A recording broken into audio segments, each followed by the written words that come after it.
During the Great Depression, which I'm old enough to remember, there was, and most of my family were unemployed working class, there wasn't, it was bad, much worse objectively than today, but there was an expectation that things were going to get better. There was a real sense of hopefulness. There isn't today.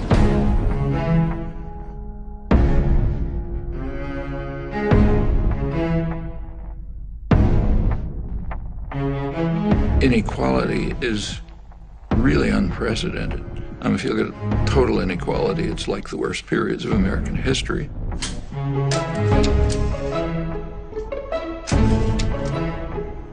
But if you refine it more closely, the inequality comes from the extreme wealth in a tiny sector of the population, a fraction of 1%. There were periods like the Gilded Age in the 20s and the Roaring 90s and so on, when a situation developed rather similar to this. Now this period's extreme, because if you look at the wealth distribution, the inequality mostly comes from super wealth. Literally, the top 0.1% are just super wealthy.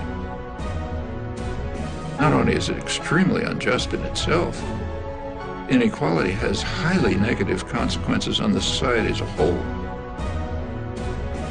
Because the very fact of inequality has a corrosive, harmful effect on democracy.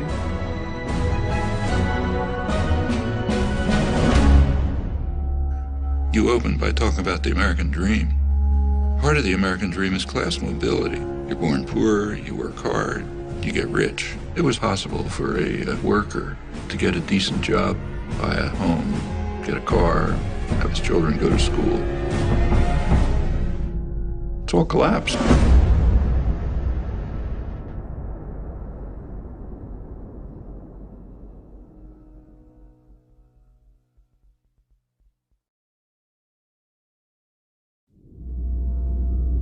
Imagine yourself in an outside position, looking from Mars. What do you see?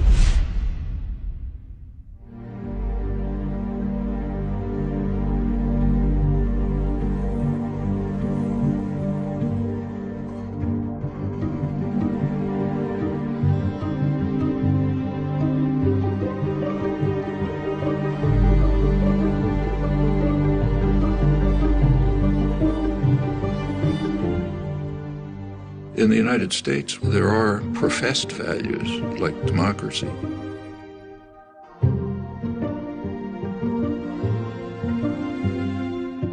In a democracy, public opinion is going to have some influence on policy.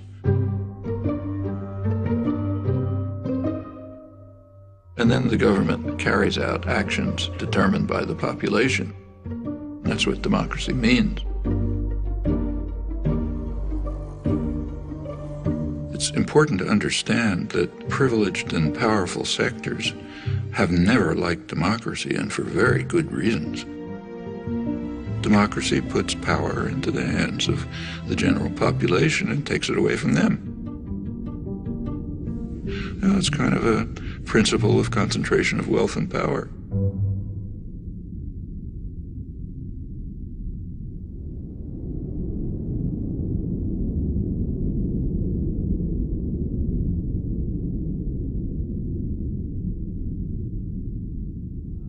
Concentration of wealth yields concentration of power, particularly so as the cost of elections skyrockets, which kind of forces the political parties into the pockets of major corporations.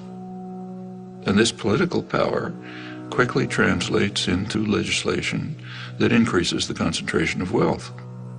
So fiscal policy like tax policy, deregulation, rules of corporate governance, and a whole variety of measures, political measures designed to increase the concentration of wealth and power, which in turn yields more political power to do the same thing. And that's what we've been seeing. So we have this kind of vicious cycle in progress.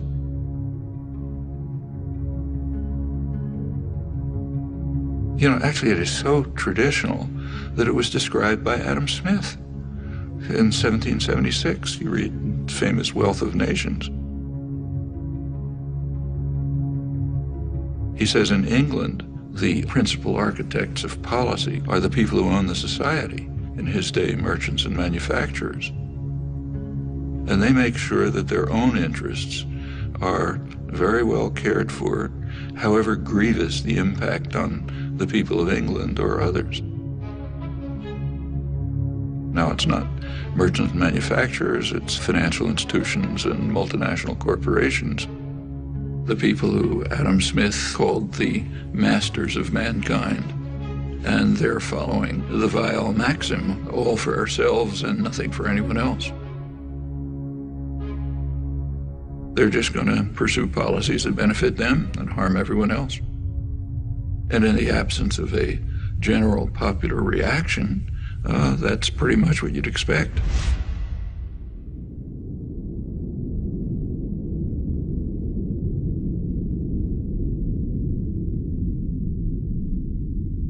Right through American history, there's been an ongoing clash between pressure for more freedom and democracy coming from below and efforts at elite control and domination coming from above. It goes back to the founding of the country.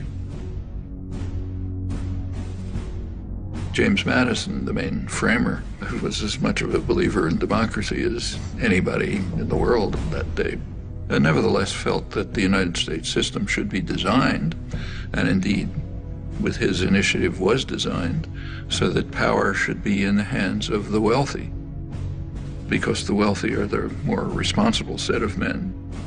And therefore, the structure of the formal constitutional system placed most power in the hands of the Senate. Remember, the Senate was not elected in those days. It was selected from the wealthy. Men, as Madison put it, had sympathy for property owners and their rights. If you read the debates at the Constitutional Convention, Madison said the major concern of the society has to be to protect the minority of the opulent against the majority. And he had arguments. Suppose everyone had to vote freely. He said, well, the majority of the poor would get together and they would organize to take away the property of the rich. And he said that would obviously be unjust, so you can't have that. So therefore, the constitutional system has to be set up to prevent democracy.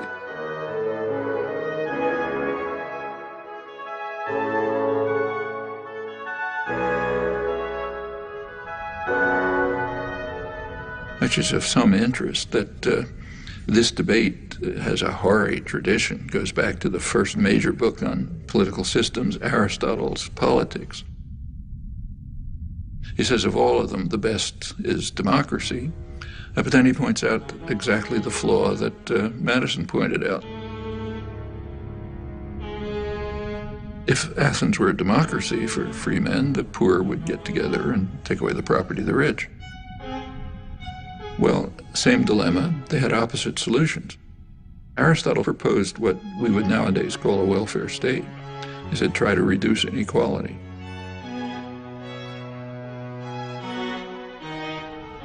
So, same problem, opposite solutions. One is reduce inequality, you won't have this problem. The other is reduce democracy.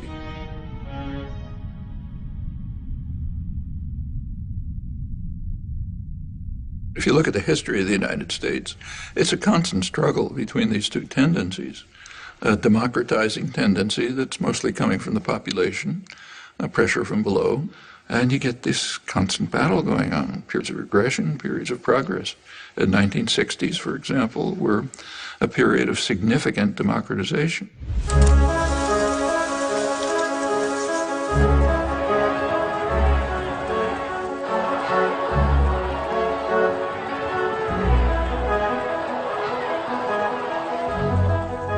Sectors of the population that were usually passive and apathetic became organized, active, started pressing their demands.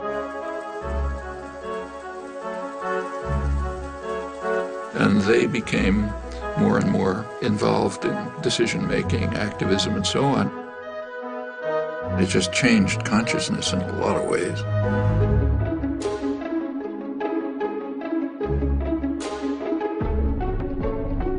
Minority rights. If democracy means freedom, why aren't our people free? Right. If democracy means justice, why don't we have justice? Right. If democracy means equality, why don't we have equality? Women's rights. This inhuman system of exploitation will change, but only if we force it to change, and force it together. Concern for the environment. A unique day in American history is ending, a day set aside for a nationwide outpouring of mankind seeking its own survival. Opposition to aggression. I'd say to those who criticize us for the militancy of our dissent that if they are serious about law and order, they should first provide it for the Vietnamese people, for our own black people, and for our own poor people.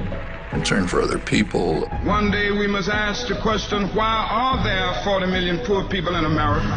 When you begin to ask that question, you're raising a question about the economic system, about a broader distribution of wealth, the question of restructuring the whole of American society. These are all civilizing effects. And that caused great fear.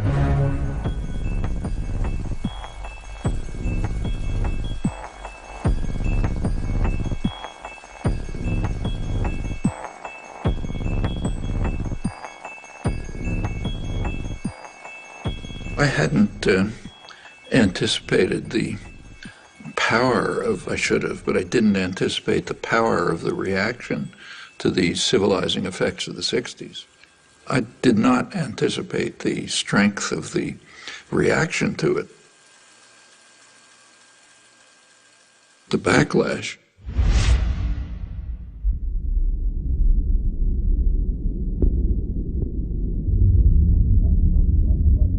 There has been an enormous, concentrated, coordinated business offensive beginning in the 70s to try to beat back the egalitarian efforts that went right through the Nixon years.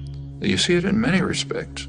I mean, over on the right, you see it in things like the famous Powell Memorandum sent to the Chamber of Commerce, the major business lobby, by later Supreme Court Justice Powell, warning them that business is losing control over the society. And something has to be done to counter these forces. Of course, he puts it in terms of defense, defending ourselves against outside power.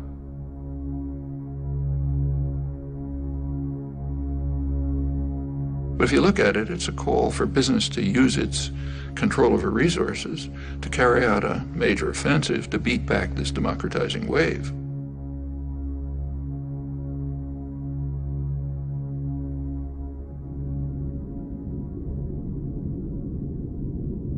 Over on the liberal side, there's something exactly similar. The first major report of the Trilateral Commission is concerned with this. It's called the Crisis of Democracy. Trilateral Commission is liberal internationalists. Their flavor is indicated by the fact that they pretty much staffed the Carter administration. They were also appalled by the democratizing tendencies of the 60s and thought we have to react to it. They were concerned that there was an excess of democracy developing.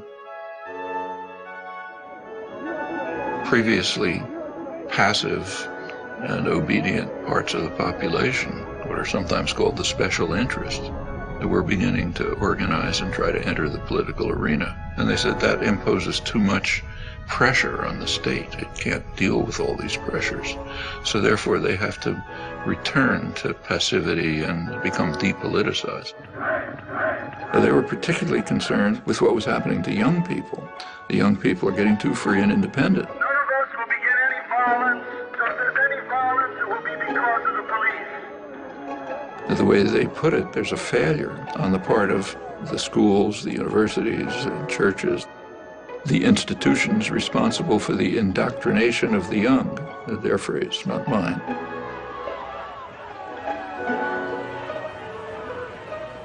If you look at their study, there's one interest they never mention: private business.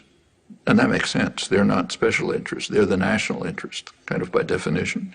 So they're okay. They're allowed to, have lobbyists buy campaigns, staff the executive, make decisions. That's fine. But it's the rest, the special interests, the general population, who have to be subdued.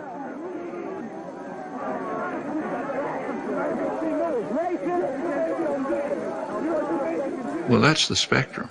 It's the kind of ideological level of the backlash. But the major backlash, which was in parallel to this, was just redesigning the economy.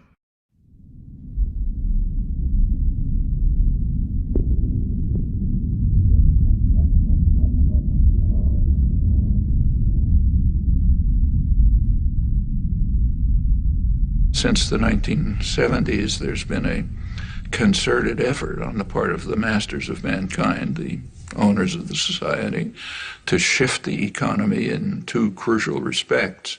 One, to increase the role of financial institutions, banks, investment firms, and so on, insurance companies. By 2007, right before the latest crash, they had literally 40% of corporate profits, far beyond anything in the past.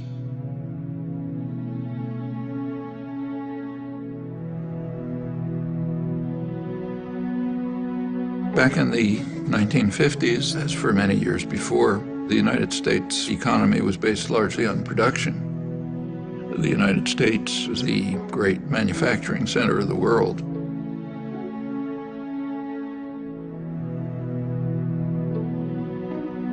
Financial institutions used to be a relatively small part of the economy, and their task was to distribute unused assets, like, say, bank savings, to productive activity. The bank always has on hand a reserve of money received from the stockholders and depositors. On the basis of these cash reserves, a bank can create credit. So besides providing a safe place for depositing money, a bank serves a community by making additional credit available for many purposes. For a manufacturer to meet his payroll during slack selling period, for a merchant to enlarge and remodel his store, and for many other good reasons why people are always needing more credit than they have immediately available. That's a contribution to the economy. Regulatory system was established. Banks were regulated. Commercial and investment banks were separated, cut back very risky investment practices that could harm private people. There had been, remember, no financial crashes during the period of regulation. By the 1970s, that changed.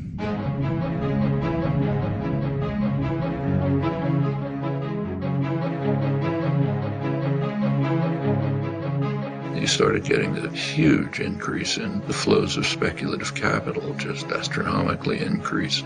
Enormous changes in the financial sector, from traditional banks to risky investments, complex financial instruments, money manipulations, and so on. Increasingly, the business of the country isn't production, at least not here. The primary business here is business. You can even see it in the choice of directors. So a director of a major American corporation back in the 50s and the 60s was very likely to be an engineer, somebody who graduated from a place like MIT, maybe industrial management. More recently, the directorship and the top managerial positions are people who came out of business schools, learned financial trickery of various kinds, and so on. By the 1970s, say General Electric could make more profit playing games with money than you could by producing in the United States. We have to remember that General Electric is substantially a financial institution today. It makes half its profits just by moving money around in complicated ways. And it's very unclear that they're doing anything that's of value to the economy. So that's one phenomenon, what's called financialization of the economy. Going along with that is the offshoring of production.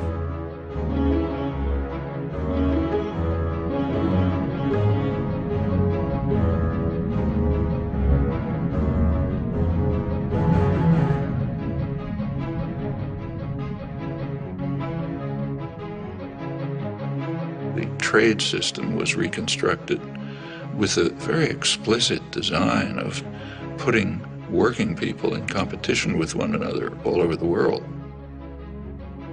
And what it's led to is a reduction in the share of income on the part of working people. It's been particularly striking in the United States, but it's happening worldwide. It means that an American worker is in competition with a super exploited worker in China. Meanwhile, highly paid professionals are protected. They're not placed in competition with the rest of the world, far from it. And of course, capital is free to move. Workers aren't free to move. Labor can't move, but capital can. Well, again, going back to the classics, like Adam Smith, as he pointed out, free circulation of labor is the foundation of any free trade system.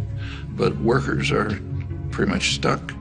The wealthy and the privileged are protected, so you get obvious consequences, and they're recognized, and in fact praised. Policy is designed to increase insecurity. Alan Greenspan, when he testified to Congress, he explained his success in running the economy as based on what he called greater worker insecurity.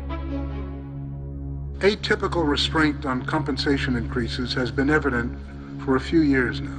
But as I outlined in some detail in testimony last month, I believe that job insecurity has played the dominant role. Keep workers insecure, they're going to be under control. They are not going to ask for, say, decent wages or decent working conditions or the opportunity of free association, meaning unionize. Now, for the masters of mankind, that's fine. They make their profits.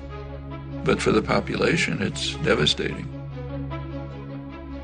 Well, these two processes, financialization and offshoring, are part of what led to the vicious cycle of concentration of wealth, concentration of power.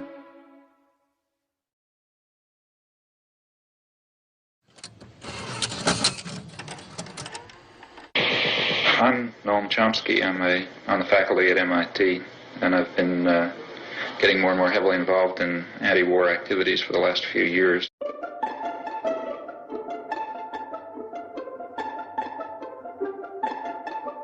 Noam Chomsky has made two international reputations. The widest is as one of the national leaders of American resistance to the Vietnam War. The deepest is as a professor of linguistics who, before he was 40 years old, had transformed the nature of his subject. You are identified with the New Left, whatever that is. You certainly have been an activist as well as a writer. Professor Noam Chomsky is listed in anybody's catalog as among the half-dozen top heroes of the New Left. This standing he achieved by adopting over the past 2 or 3 years a series of adamant positions projecting at least American foreign policy, at most America itself.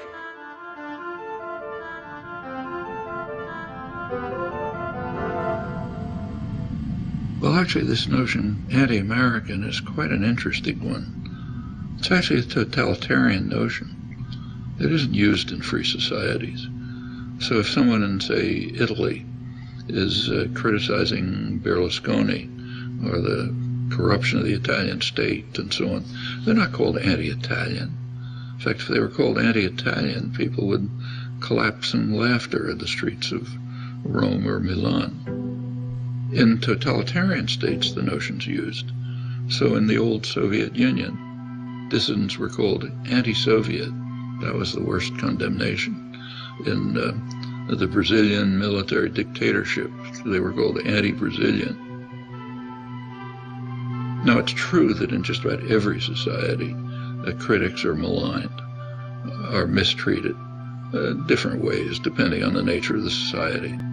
Like in the Soviet Union, say, Václav Havel would be imprisoned. In a U.S. dependency like El Salvador at the same time, his counterparts would have their brains blown out by U.S.-run state terrorist forces. In other societies, they're just condemned or vilified and so on. And in the United States, one of the terms of abuse is anti-American. There's a couple of others, like, Marxist. There's an array of terms of abuse. But in the United States, you have a very high degree of freedom. And so if you're vilified by some commissars, who cares? You go on and do your work anyway.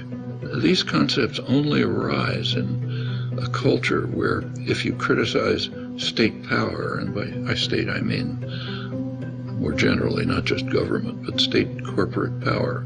If you criticize concentrated power, you're against the society, you're against the people. And it's quite striking that it's used in the United States. In fact, as far as I know, the only democratic society where the concept isn't just ridiculed. And it's a sign of elements of the elite culture which are quite ugly.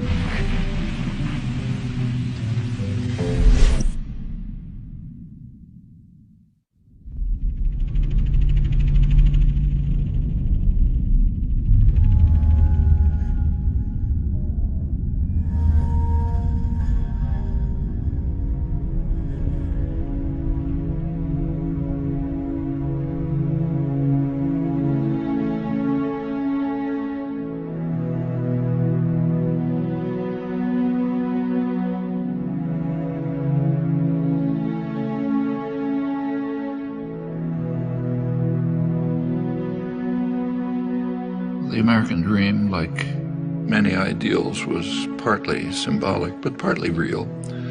So in the 1950s and 60s, say, there was the biggest growth period in American economic history.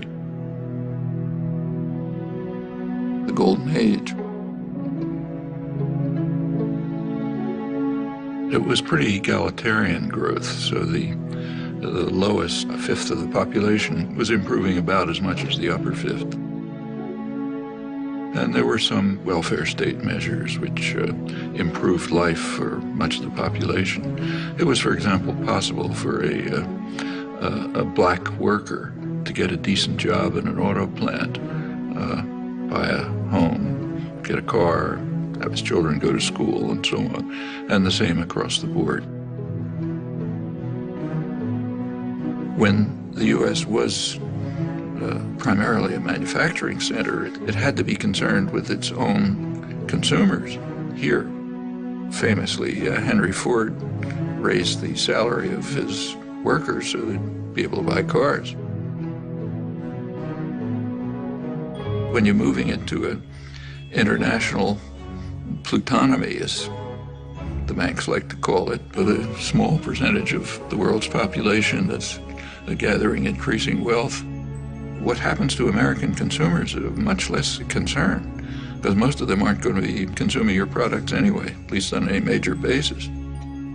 Your goals are profit in the next quarter, even if it's based on financial manipulations, high salary, high bonuses, produce overseas if you have to, and produce for the wealthy classes here and their counterparts abroad. What about the rest? Well, there's a term coming into use for them too. They're called the precariat, precarious proletariat, the working people of the world who live increasingly precarious lives. And it's related to the attitude toward the country altogether.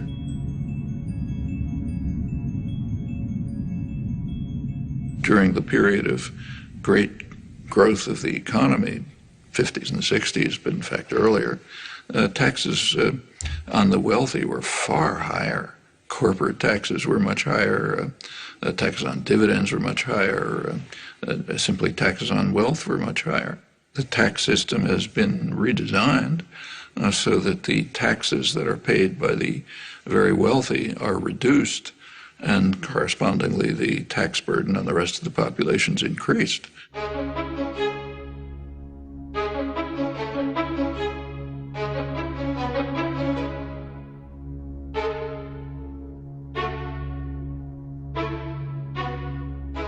Now the shift is towards trying to keep taxes just on wages and on consumption, which everyone has to do, not say on dividends, which only go to the rich. The numbers are pretty striking.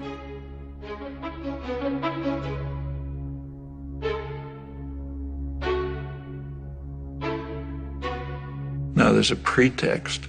Of course, there's always a pretext. The pretext in this case is, well, that increases investment and increases jobs. But there isn't any evidence for that. If you want to increase investment, give money to the poor and the working people. They have to keep alive, so they spend their incomes.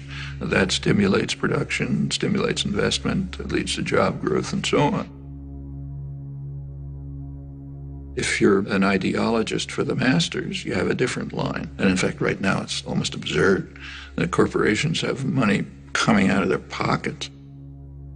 So in fact, General Electric are paying 0 taxes and they have enormous profits. Lets them take the profit somewhere else or defer it, but not pay taxes.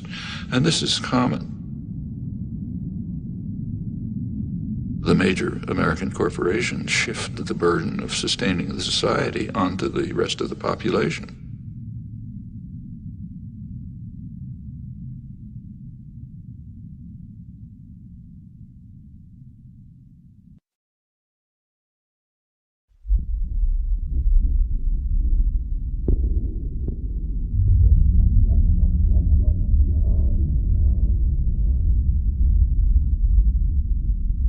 Solidarity is quite dangerous. From the point of view of the masters, you're only supposed to care about yourself and not about other people. This is quite different from the people they claim are their heroes, like Adam Smith, who based his whole approach to the economy on the principle that sympathy is a fundamental human trait. But that has to be driven out of people's heads. You got to wait for yourself, follow the Weil maxim, don't care about others. Which is okay for the rich and powerful, but is devastating for everyone else. Well, it's taken a lot of effort to try to drive these basic human emotions out of people's heads. And we see it today in policy formation. For example, in the attack on Social Security. Social Security is based on a principle. It's based on a principle of solidarity. Solidarity, caring for others. Social Security means I pay payroll taxes so that the widow across town can get something to live on. For much of the population, that's what they survive on. It's of no use to the very rich. So therefore, there's a concerted attempt to destroy it. One of the ways is defunding it. You want to destroy some system, first defund it. Then it won't work, people will be angry, they want something else. That's a standard technique for privatizing some system. We see it in the attack on public schools. Public schools are based on the principle of solidarity. I no longer have children in school, they're grown up. But the principle of solidarity says, I happily pay taxes so that the kid across the street can go to school. That's normal human emotion. You have to drive that out of people's heads. I don't have kids in school, why should I pay taxes? Privatize it, so on. The public education system, all the way from kindergarten to higher education, is under severe attack. I mean, that's one of the jewels of American society.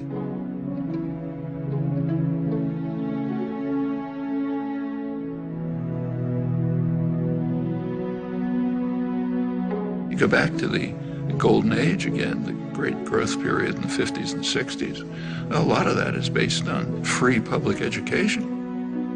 One of the results of the Second World War was the GI Bill of Rights, which enabled veterans, and remember that's a large part of the population, and to go to college. They wouldn't have been able to otherwise. They essentially got free education. Where a community, state, or nation courageously invests a substantial share of its resources in education, the investment invariably is returned in better business and a higher standard of living. The U.S. was way in the lead in developing extensive mass public education at every level. By now, more than half the states, most of the funding for the colleges comes from tuition, not from the state. That's a radical change, and that's a terrible burden on students. It means that students, if they don't come from very wealthy families, they're going to leave college with big debts. And if you have a big debt, you're trapped. I mean, maybe you wanted to become a public interest lawyer, but you're going to have to go into a corporate law firm to pay off those debts. And by the time you're part of the culture, you're not going to get out of it again. And that's true across the board. In the 1950s, it was a much poorer society than it is today, but nevertheless could easily handle essentially free mass higher education. Today, a much richer society claims doesn't have the resources for it. That's just what's going on right before our eyes. It's the general attack on principles that, not only are they humane, they're the basis of the prosperity and health of this society.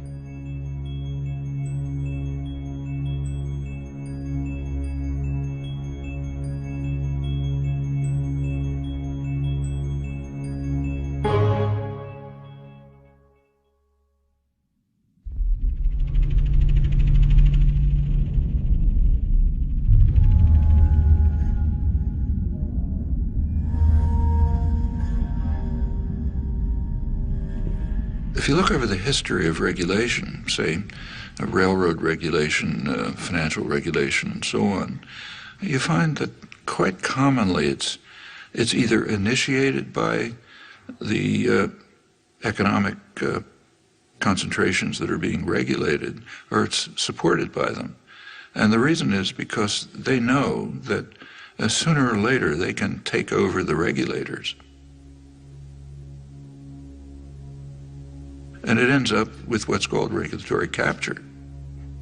The business being regulated is in fact running the regulators.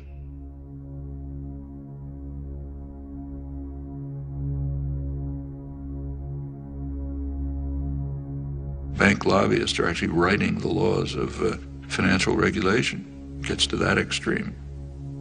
And that's been happening through history, and again, it's a pretty natural tendency when you just look at the distribution of power.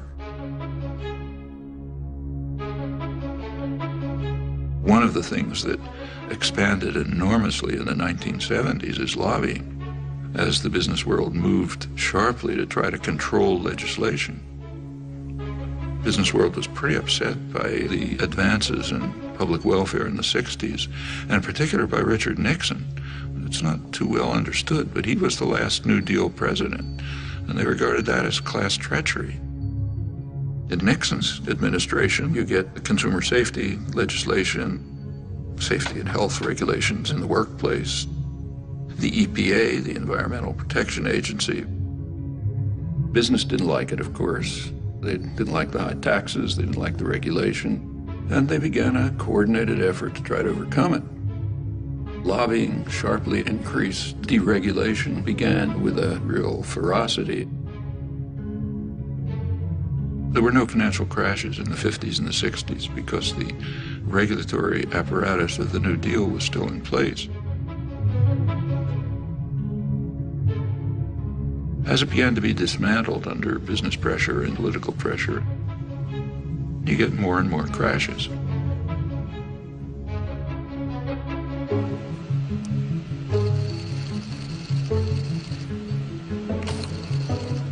And it goes on right through the years. 70s sort of starts to begin. 80s really takes off. Congress was asked to approve federal loan guarantees to the auto company of up to $1.5 billion. Now, all of this is quite safe as long as you know the government's going to come to your rescue. So take, say, Reagan. Instead of letting them pay the costs, Reagan bailed out the banks like Continental Illinois, the biggest bailout of American history at the time. Actually ended his term with a huge financial crisis, the savings and loan crisis, and the government moved in and bailed it out. President Bush today signed the $300 billion savings and loan bailout bill. In 1999, regulation was dismantled to separate commercial banks from investment banks. Then comes the Bush, then Obama bailout. Bear Stearns is running to the feds to stay afloat. President Bush today defended the decision to bail out Citigroup. Fannie Mae and Freddie Mac have asked for a total of $3 billion more. This bailout could get much bigger, signaling deepening troubles for the U.S. economy. and they're building up the next one.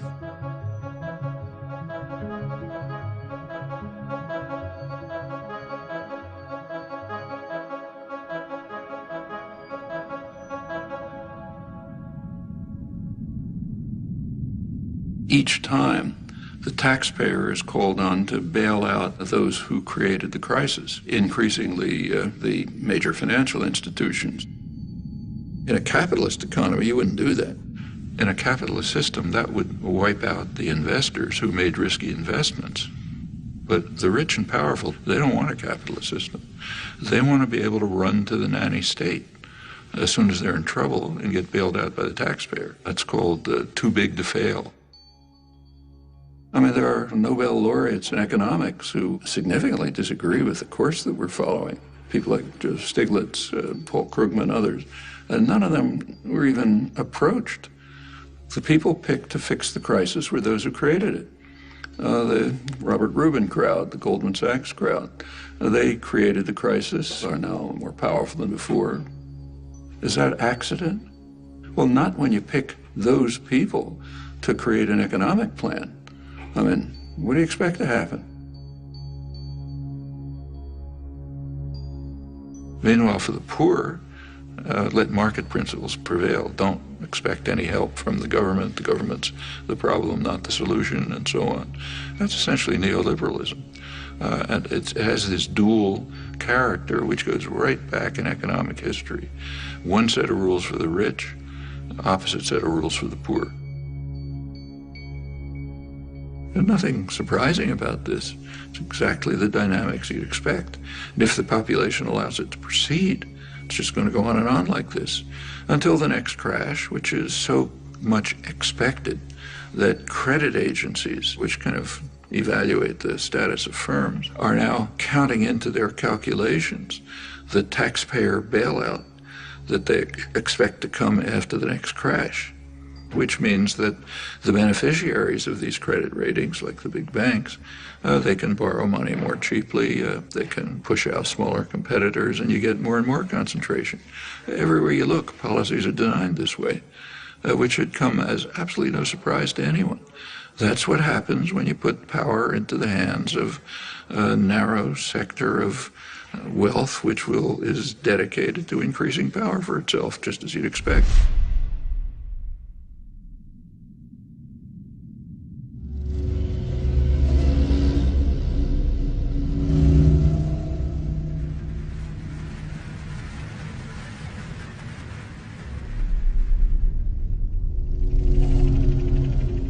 Concentration of wealth yields concentration of political power, particularly so as the cost of elections skyrockets, which kind of forces the political parties into the pockets of major corporations.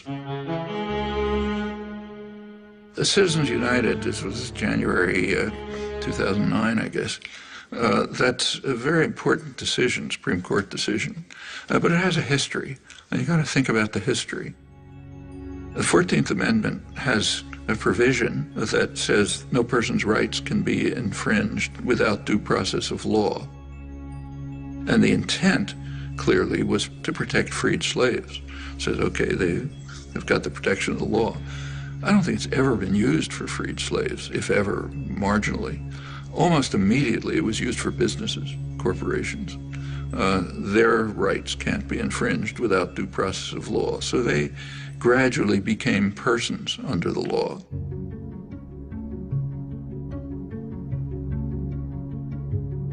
Corporations are state-created legal fictions.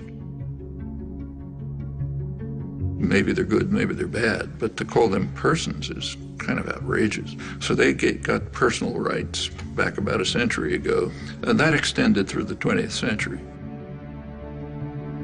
They give corporations rights way beyond what persons have. So if, say, General Motors invests in Mexico, they get national rights, the rights of a Mexican business. While the notion of person was expanded to include corporations, it was also restricted. If you take the 14th Amendment literally, then no undocumented alien can be deprived of rights if they're persons. undocumented aliens who are living here and building your buildings, cleaning your lawns and so on. They're not persons. But General Electric is a person, an immortal, super powerful person. This perversion of the elementary morality and the obvious meaning of the law is quite incredible. In the 1970s, the courts decided that money is a form of speech. Buckley versus Valeo. And then you go on through the years to Citizens United, which says that the right of free speech of corporations, namely spend as much money as they want, can't be curtailed. Take a look at what that means. It means that corporations, which anyway have been pretty much buying elections, are now free to do it with virtually no constraint. That's a tremendous attack on the residue of democracy. It's very interesting to read the rulings, like Justice Kennedy's swing vote. His ruling said, well, look, after all, CBS is given freedom of speech. They're a corporation. Why shouldn't General Electric be free to spend as much money as they want?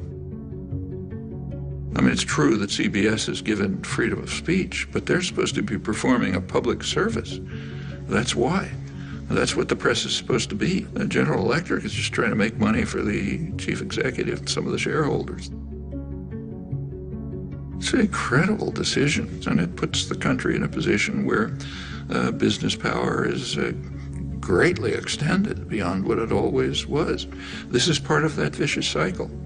The Supreme Court justices are put in by reactionary presidents who get in there because they're funded by business. That's the way the cycle works.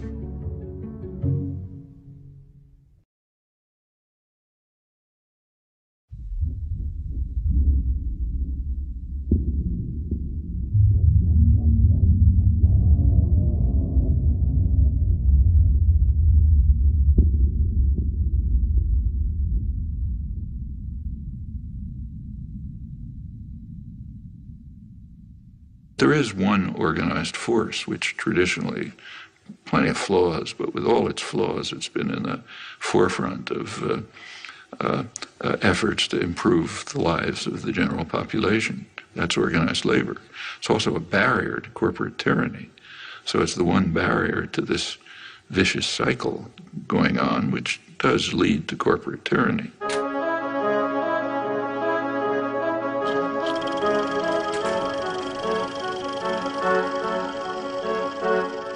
A major reason for the concentrated, almost fanatic attack on unions, on organized labor, is they are a democratizing force.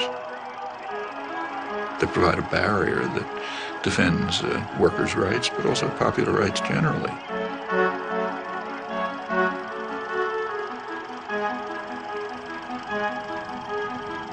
And that interferes with the prerogatives and power of those who own and manage the society.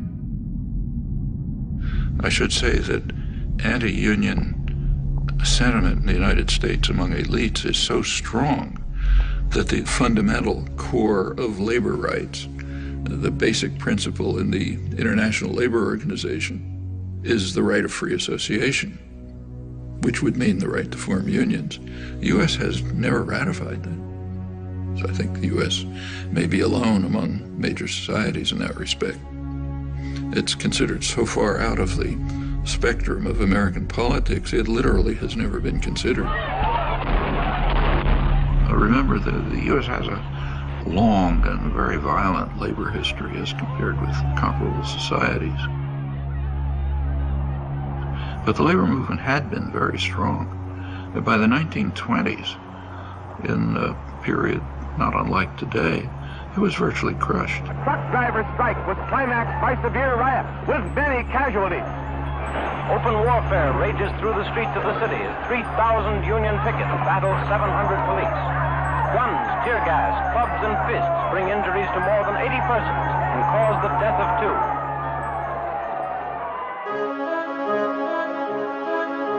2. By the mid-30s, it began to reconstruct.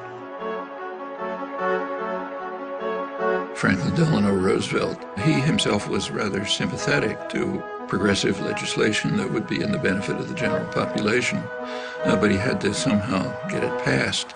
So he informed labor leaders and others, force me to do it.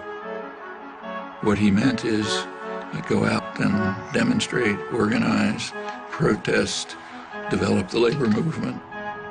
When the popular pressure is sufficient, I'll be able to put through the legislation you want. I am not for a return to that definition of liberty under which for many years a free people were being gradually regimented into the service of a privileged few. I prefer that broader definition of liberty. So there was a kind of a combination of a sympathetic government and, by the mid-30s, very substantial popular activism. There were industrial actions, there were sit-down strikes, which were very frightening to ownership. You have to recognize a sit-down strike is just one step before saying, we don't need bosses, we can run this by ourselves.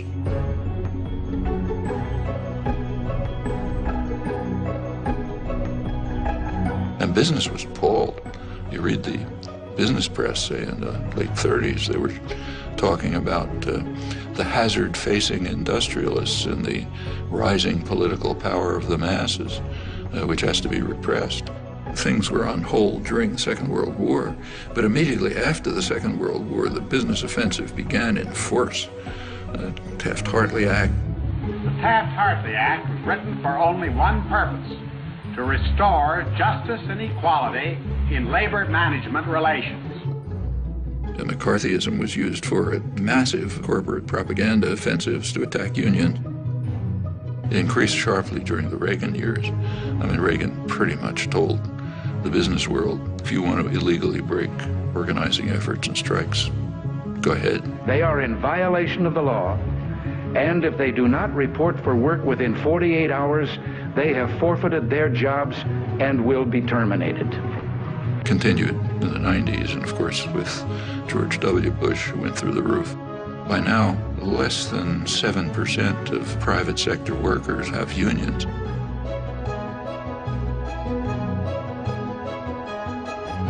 The effect is that the usual counterforce to an offensive by our highly class-conscious business class has dissolved.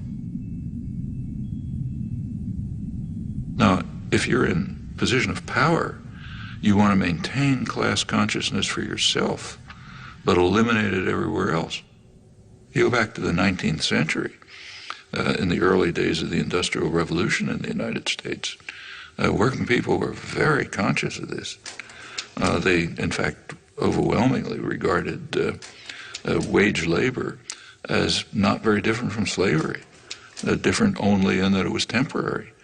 In fact, it was such a popular idea, that was a slogan of the Republican Party.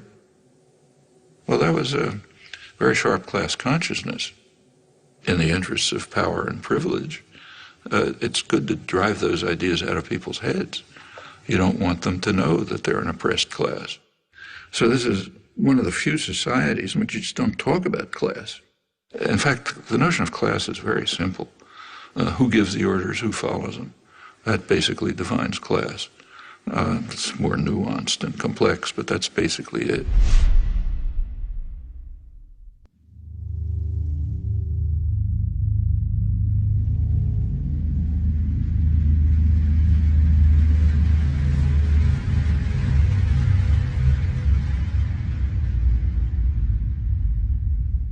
The public relations industry, the advertising industry, which is dedicated to creating consumers, it's a phenomenon that developed in the freest countries, in Britain and the United States. And the reason is pretty clear. It became clear by, say, a century ago that it was not going to be so easy to control the population by force. Too much freedom had been won. Labor organizing, parliamentary labor parties in many countries, women starting to get the franchise and so on. So you had to have other means of controlling people. And it was understood and expressed that you have to control them by control of beliefs and attitudes. Well, one of the best ways to control people in terms of attitudes is what the great political economist Thorstein Veblen called fabricating consumers.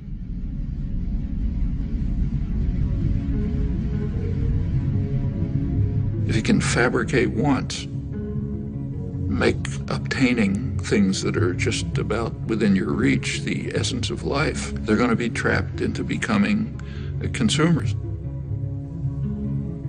You read the business press, say, 1920s, it talks about the need to direct people to the superficial things of life, like fashionable consumption, and that'll keep them out of our hair.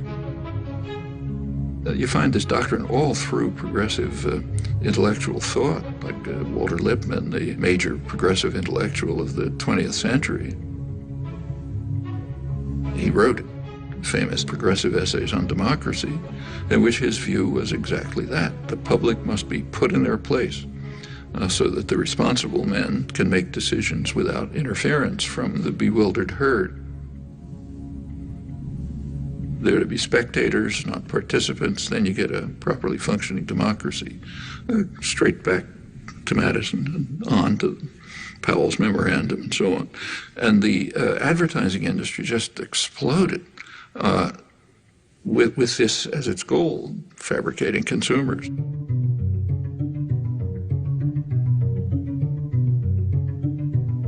And it's done with great sophistication. You don't see many wild stallions anymore. He's one of the last of a wild and very singular breed. Come to Marlboro country. The ideal is what you actually see today,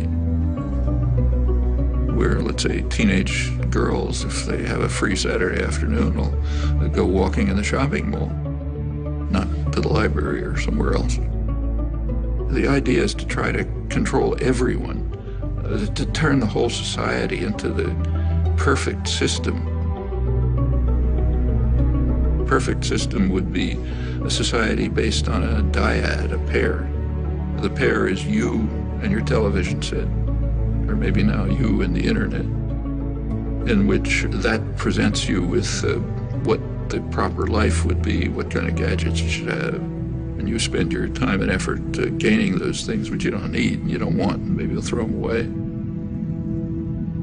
But that's the measure of a decent life. What we see is in, say, advertising on television. If you've ever taken an economics course, you know that markets are supposed to be based on informed consumers making rational choices. Well, if we had a system like that, a market system, then a television ad would consist of, say, General Motors putting up information saying, here's what we have for sale. That's not what an ad for a car is. An ad for a car is a football hero, an actress, the car doing some crazy thing like going up a mountain or something. The point is to create uninformed consumers who will make irrational choices. That's what advertising is all about.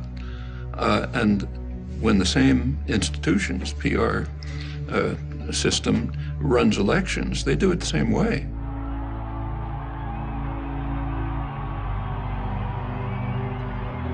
They want to create an uninformed electorate which will make irrational choices, often against their own interests. And we see it every time one of these extravaganzas take place.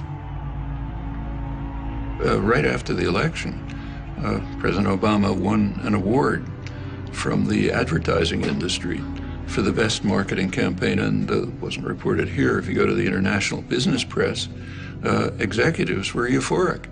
Now, they said, we've been selling candidates, marketing candidates like, toothpaste ever since Reagan. And this is the greatest achievement we have. I don't usually agree with Sarah Palin, but when she mocks what she calls the hopey-changey stuff, she's right. First of all, Obama didn't really promise anything. That's mostly illusion. You go back to the campaign rhetoric and take a look at it. There's very little discussion of policy issues, and for very good reason, because public opinion on policy is sharply disconnected from what the two-party leadership and their financial backers want. Policy, more and more, is focused on the private interests that fund the campaigns, with the public being marginalized.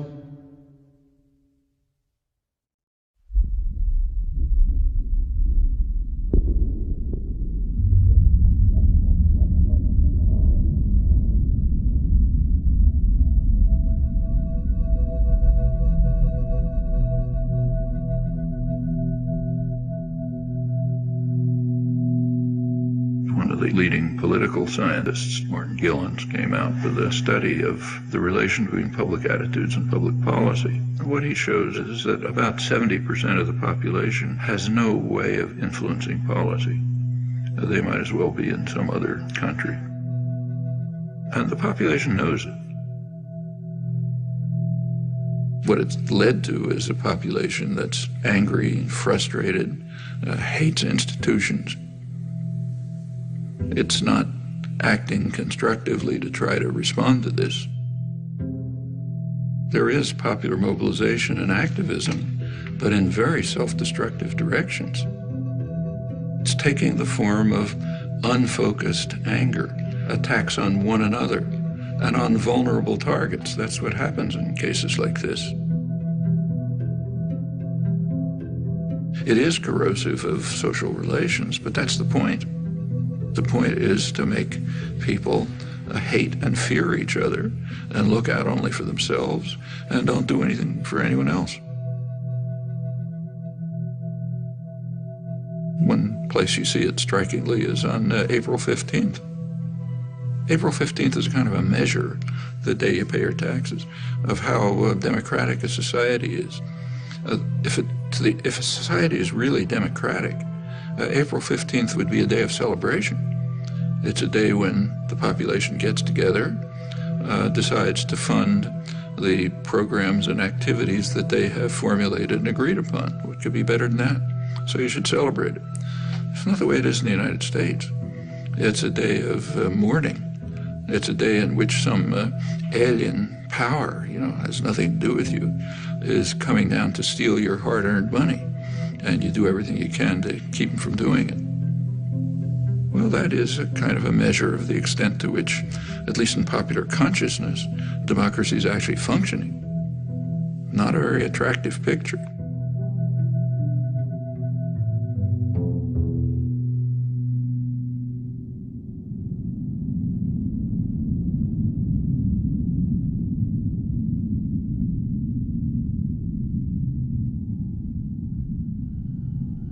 The tendencies that we've been describing within American society, unless they're reversed, it's going to be an extremely ugly society.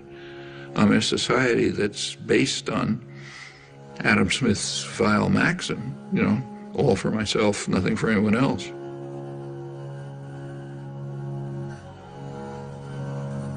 A society in which normal human instincts and emotion of sympathy, solidarity, mutual support, in which they're kind of like driven out. That's a society so ugly, I don't even know who'd want to live in it. I wouldn't want my children to. If the society is based on control by private wealth, it will reflect the values that it in fact does reflect. The value that is greed and the desire to maximize personal gain at the expense of others. Now, any society, maybe a small society based on that principle is ugly, but it can survive. A global society based on that principle is headed for massive destruction.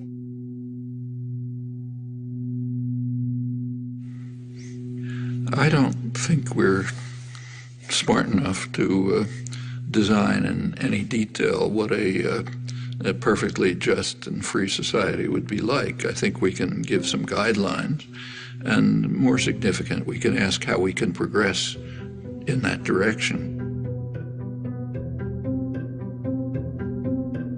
John Dewey, the leading social philosopher in the late 20th century, he argued that until all institutions, production, commerce, media, unless they're all under participatory democratic control, we will not have a functioning democratic society.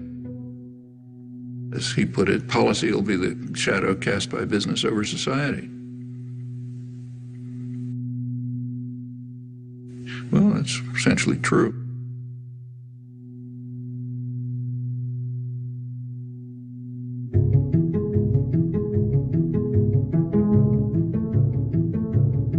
Where there are structures of authority, domination, and hierarchy, somebody gives the order, somebody takes them, they are not self-justifying. They have to justify themselves. They have a burden of proof to meet.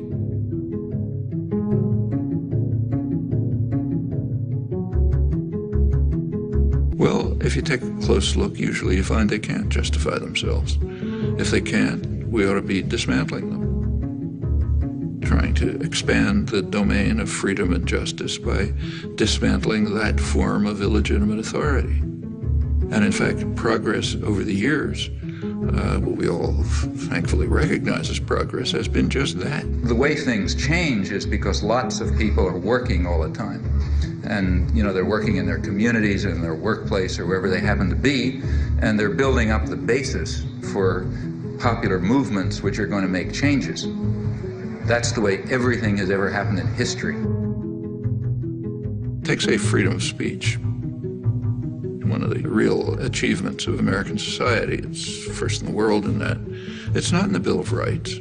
It's not in the Constitution. Freedom of speech issues began to come to the Supreme Court in the early 20th century. The major contributions came in the 1960s. One of the leading ones was a case involving the civil rights movement. Well, by then you had a mass popular movement which was demanding rights, refusing to back down, and in that context, the Supreme Court did establish a pretty high standard of freedom of speech. Or, take, say, women's rights. Women also began identifying oppressive structures, refusing to accept them, bringing other people to join with them. Well, that's how rights are won. To a non-trivial extent, I've also spent a lot of my life in activism. I mean, that doesn't show up publicly, but yeah. Actually, I'm not terribly good at it. I'm not the greatest organizer. I think that we can see quite clearly some very, very serious defects and flaws in our society, our level of culture, our institutions, which are going to have to be corrected by operating outside of the framework that is commonly accepted. I think we're going to have to find new ways of political action.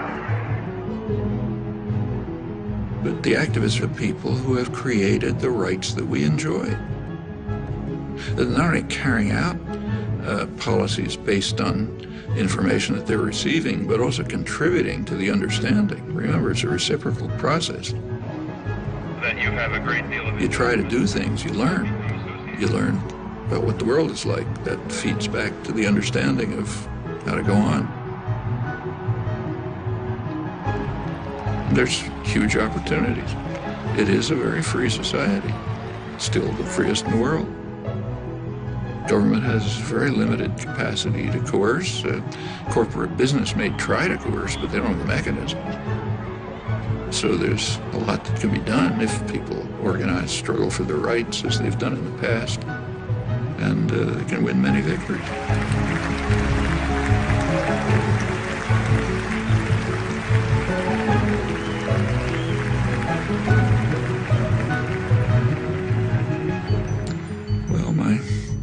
Close friend for many years, late Howard Zinn,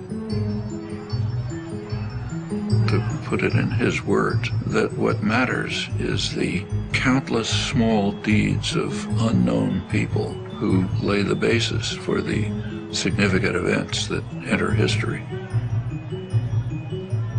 They're the ones who've done things in the past. They're the ones who'll have to do it in the future.